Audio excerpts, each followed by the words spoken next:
cierre de año muy complicado. Digo, ya hemos hablado del tema de inflación, que pues está fuera de la trayectoria esperada de baja, y ahora se suma la presión sobre el peso, ¿no?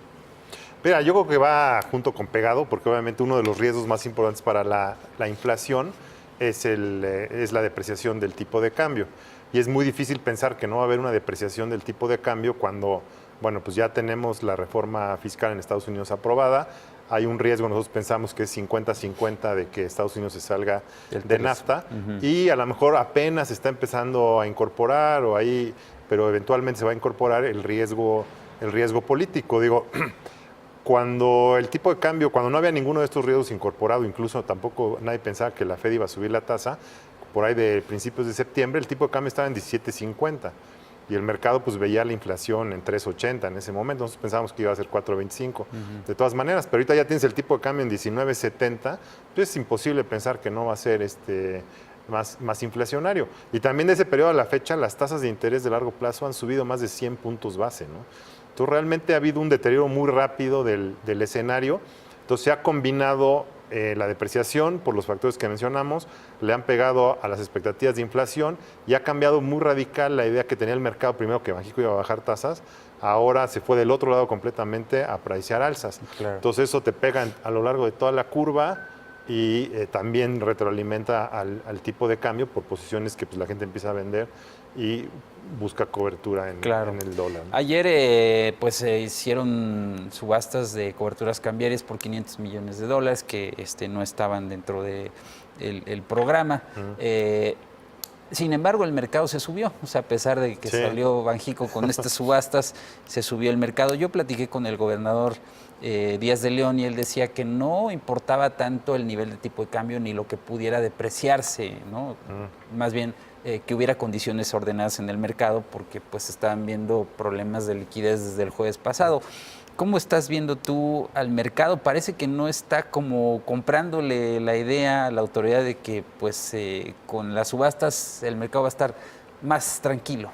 Pues es que mira, o sea, cuando dijo el gobernador, porque sí tuve la oportunidad de ver la entrevista, muy buena, por cierto, lo que dice el gobernador dice, bueno, pues hay falta de liquidez, pero falta de liquidez puede ser de los dos lados. Puede ser que gente quiera comprar pesos o que quiera comprar dólares. Obviamente en este caso específico es falta de liquidez de dólares, o sea, había una demanda de dólares y no había quien vendiera, era muy evidente.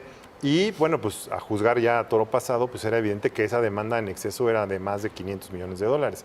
Ahora, uno no puede juzgar que fue malo el movimiento del Banco de México, porque si no hubiera metido esos 500 millones, entonces esa demanda de 500 millones la hubiera absorbido el mercado y quién sabe dónde estuviera el tipo de cambio, ¿no? Entonces, el tema es de que había una demanda neta, yo creo que era de más de $500 millones, por eso tuvimos ese impacto.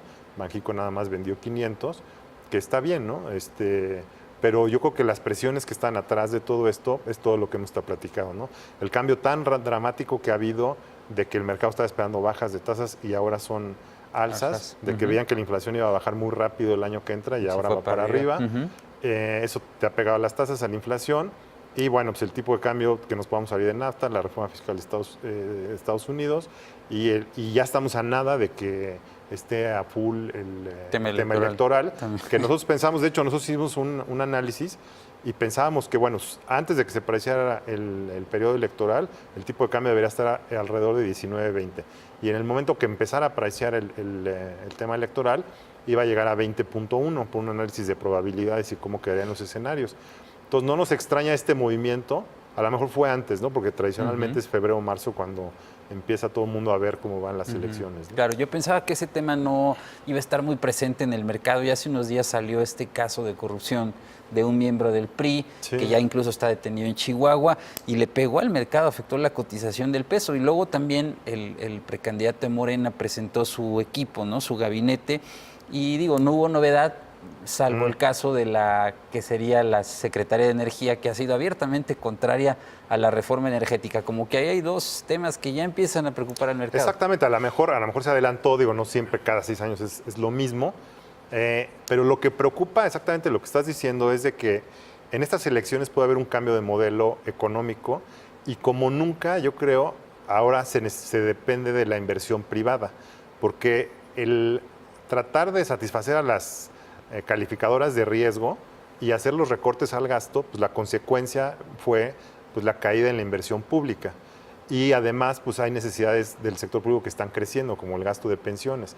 Entonces, el gobierno no tiene dinero para invertir, pero hay una necesidad de inversión, hay una necesidad de infraestructura y todo eso. Entonces, la apuesta del gobierno ha sido, pues va a venir el sector privado, ¿no? Por eso están las reformas. Donde ha sido más evidente es en Pemex. De hecho, los recortes al gasto en inversión han sido más que proporcional en Pemex.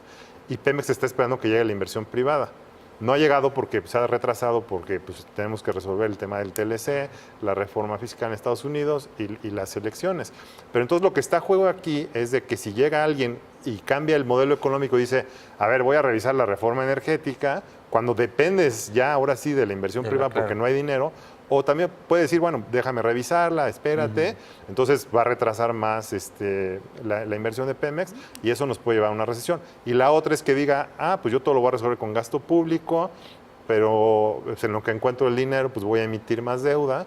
Eso nos puede llevar obviamente a más inflación, a que las calificadoras ahí sí nos den una baja y eso pues le va a pegar el tipo de cambio. Entonces yo creo que eso para nosotros es lo que podría depreciar el tipo de cambio y la gente va a empezar a poner probabilidades de, bueno, pues como van las encuestas, los escenarios que pueda haber, ¿no? Para cerrar, Guillermo, ¿cómo estás viendo tú los escenarios de corto plazo para tipo de cambio, inflación? Bueno, inflación, pues ya se espera que diciembre va a estar por arriba de noviembre, que en enero se dará el efecto contrario al gasolinazo y eso podría hacer que baje un poquito, se desacelere, pero todavía estamos viendo ahí presiones, ¿no?